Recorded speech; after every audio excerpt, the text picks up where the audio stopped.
What it is, my 10 piece and grease here, and there is a new event going on right now for about the next 8 days. Well, I hesitate to call it an event, but essentially for the Valentine's Day event, air quotes, typically we just get some new offerings in the market, but there is a new addition. But keep in mind, if there's anything you missed from the previous Valentine's Day, well, those are still on offer in the market. But the new addition is known as Star Days. And you're going to be able to locate this on Venus in Fortuna, and this surrounds a character there by the name of Ticker. And there's actually some pretty cool little cosmetics. Well, I say mainly cosmetics. There's a couple of old weapons. If you don't have them, at least one of them is worth picking up, and you may need the other for MR. So how does this work? Well, essentially how this is going to work is this is Ticker here. And essentially, you're just going to walk up and click on the Star Days affections. Now, in here, you're going to notice quite a few little, as I mentioned already, cosmetics, and here are these couple of weapons. Now, if you don't have the Ignis rate, it's well worth picking up. It's actually a pretty good little weapon. The Snipetron, you could probably use it for MR. Other than that, it's mainly all cosmetics. Lots of glyphs to be had here, that is for sure, as well as the arrow skin. But more importantly, there is a nice little Arrow's Wings ephemera, which coincidentally, everybody and their dog is running on Fortuna currently, if you happen to go there. But also there is the neat little neon Eros wings, which you see behind Ticker here. And this is actually a ship decoration. I think quite a few people could do some really cool stuff with those in their dojo as well as in their orbiter. There's also the Ticker floof and the Cherub color palette. So, some really good stuff here to be had, but how do you go about actually acquiring these items? Well, it centers around the currency on Fortuna known as debt bonds. As you see here with the neon Eero skins, it takes 10 familial debt bonds. The Ticker floof also takes 10 familial debt bonds. The color palette takes 25 familial debt bonds. Stuff like the Arrow Swing ephemera takes 35 training debt bonds, and then of course your glyphs are going to take anywhere from 5 to 15 shelter debt bonds typically. So how do you get these debt bonds? Well, there's two ways that you can acquire them. The first way is actually going to be via the bounties on Fortuna. Now, each one of the bounties offered in Fortuna has debt bonds attached to it in the reward pool. So, for example, the training debt bonds you can find in the level 5 to 15 bounty. The shelter debt bonds can be found in the level 10 to 30 bounty. The medical debt bonds can be found in the level 20 to 40 bounty. The advances debt bonds can be found in the level 30 to 50 bounty. And finally, the familial debt bonds can be had from the level 40 to 60 bounty.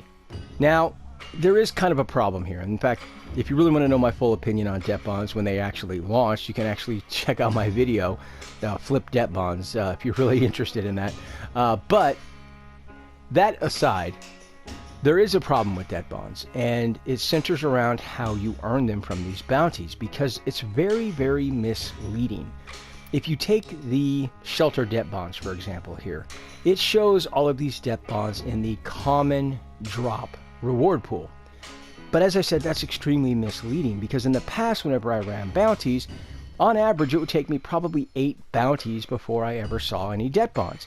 I typically would earn every single thing on the reward list, with the exception of debt bonds.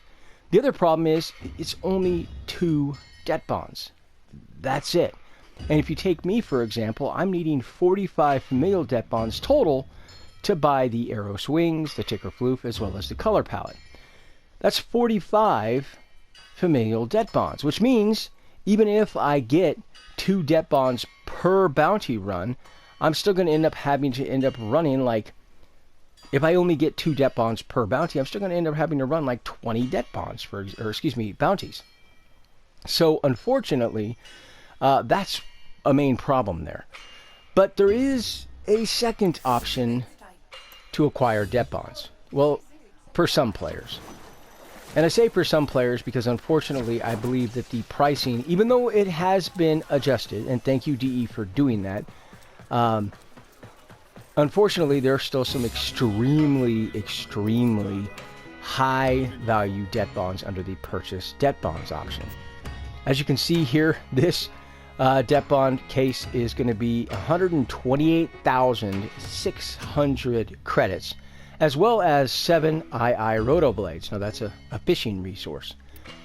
Furthermore, if you look at the, there are some, by the way, that are over 200,000 credits and also have that resource requirement as well.